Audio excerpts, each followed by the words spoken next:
Hello Kuwait and Philippines, hello Middle East, and hello world. Yan po, welcome ulit dito sa live update natin. Kasama niyo muli Miss Lynn dito sa ICSA. So pag-usapan natin ngayon yung panibagong course ni ICSA. Ito yung ating UK Diploma in Cyber Security. So kung kayo is nag-aantay at naghahanap ng course na which is, isa sa mga pangarap natin is magtrabaho in cybersecurity field. So ito na open na yung ating UK Diploma. Ito kasi dahil din sa mga inquiries na natanggap natin regarding dito sa course ng cybersecurity. So ito open na siya for enrollment. So target is approximately by this coming March is mag-start na itong course natin. So habol na kayo sa ating limited seats na lang yung available dito. So pwede kayong mag-avail nito sa ating first batch of cybersecurity. So ito is available yung level 4 diploma natin. And sa mga kababayan natin, especially sa mga parents na andito yung anak nila sa Kuwait at gusto nilang magkuha ng diploma course. So ito available yung ating diploma in cybersecurity and pwede to kasi itong level 4 natin is equivalent to first year college. Okay? So ano ba yung matutunan natin dito? Ano ba yung focus ni cybersecurity? So kung makikita niyo dyan sa taas, na na-post din natin yung details, mandatory units, meron din siyang electives, at requirements for this course. So itong mandatory units natin, kung makita niyo dyan is more focus talaga siya sa cybersecurity, threat, and risk. Kasama na dyan yung network security and data communications. And kasama din yung database security and computer programming. So, sa mga kabayan natin na yung passion nila is in line of information technology at saka cybersecurity talaga. Kasi nga lahat ng businesses ngayon is meron na silang online platform and meron na rin silang technical team or under sa technology, IT team, kumbaga sila yung nagto-troubleshoot. And then kailangan din nila ng support for protect their system. Isa yung trabaho ni cybersecurity. Okay, so kasama dyan sa incident response, investigations, and forensic. And kasama din sa mandatory units niya is security strategy, laws, policies, and implementation. And then makikita niya mayroon siyang electives. Kumbaga pipili na ng isang elective dyan si student. It's either yung cybersecurity threats and risk, which is in part of banking and finance.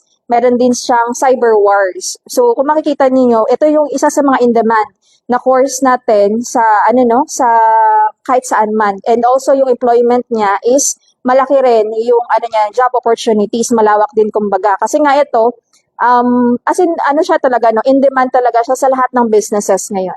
Okay? So yan sa course information niya, ito is meron siyang 120 units which is equivalent to first year of college. Kumbaga ito is stepping stone kung gusto nila i-complete to bachelor degree is pwede rin. And eto, meron kasing option. After you complete the level 4, pwede na silang mag-apply ng trabaho, di kaya mag-progress sila sa second year of college. Okay? So, pwedeng matapos itong course natin for 9 months course duration or 18 months course duration din. And available for online and face-to-face class dito sa ICSA Kuwait City. So, sa mga kabayan natin na andito sa Kuwait and available every Friday. So, yung klase natin is every Friday siya. 9 o'clock until 11:30 a.m. Okay, so pwede rin sa ating mga kabayan na nagtatrabaho kahit sa mga bansa. Pwede siyang outside Kuwait din kung kayo is naka-reside sa Middle East, sa Southeast Asian countries, or even sa European countries kasi may mga estudyante rin tayo doon from sa Czech Republic. Available din siya, UK, pwede rin siya makuha online, itong course natin. So, kumbaga magde-differentiate na lang siya or mag-iiba na lang siya for time zone natin kasi magkaiba tayo ng oras. And then for requirements, ano ba yung requirements at saka sino bang pwede na mag-enroll dito sa ating cybersecurity level 4. So, ito is available siya para sa mga high school graduate. Kung kayo naman is graduate ng grade 12, pwede rin. Pero kapag undergraduate tayo ng high school, may available rin naman tayo. Meron tayong level 3 diploma na available. Okay? So, eto kailangan nyo lang upon enrollment, kailangan nyo lang mag-submit ng inyong picture, kasama na yung civil ID. Kung nasa labas naman tayo ng Kuwait, is pwede na yung passport copy. At saka yung inyong birth certificate, kung merong discrepancy sa pangalan, at saka yung inyong school credential dito sa level 4 natin. Hahanapin yung inyong high school diploma.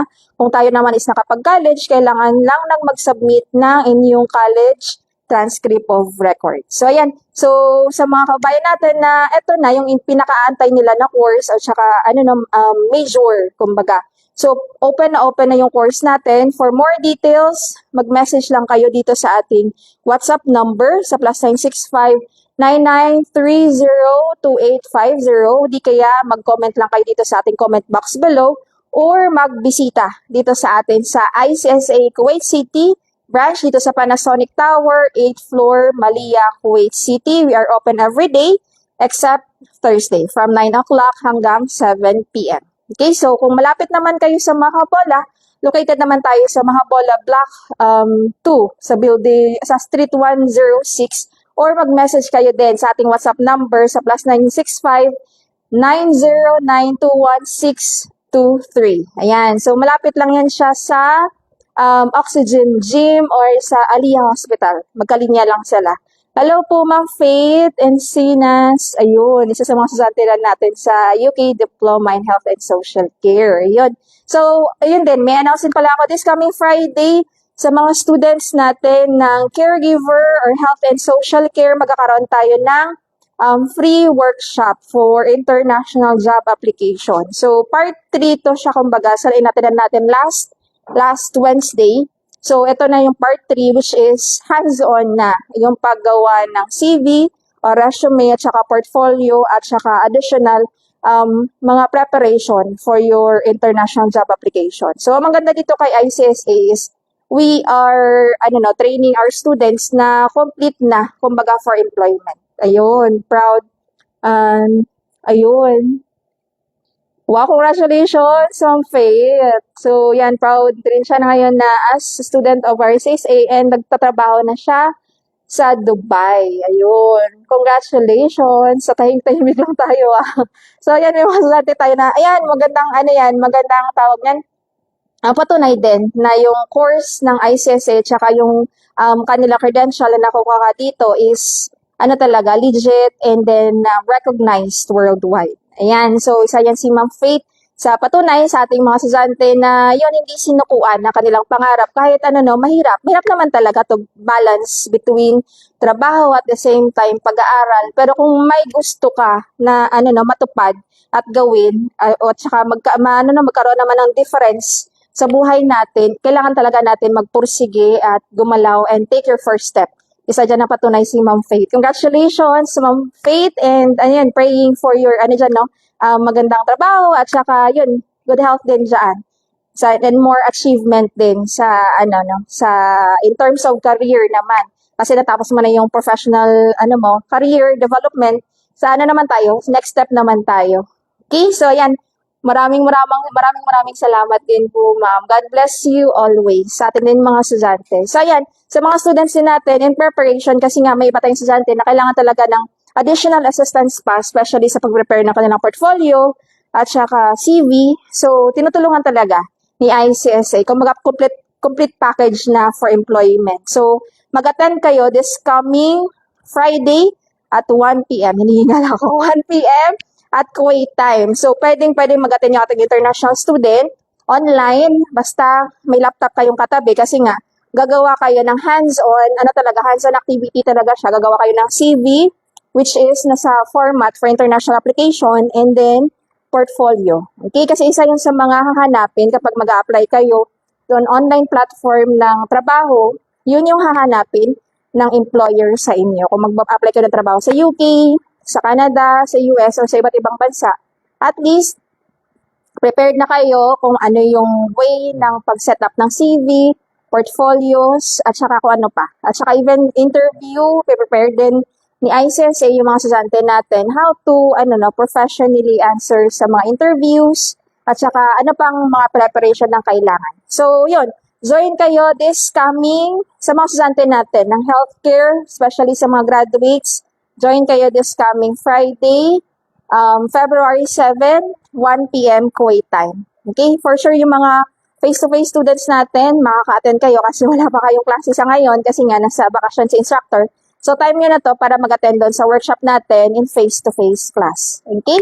So, yan. Maraming salamat again, Ma'am Faith, sa pag-share ng inyong career advancement dyan sa Dubai. So, ayan po. See you in the future.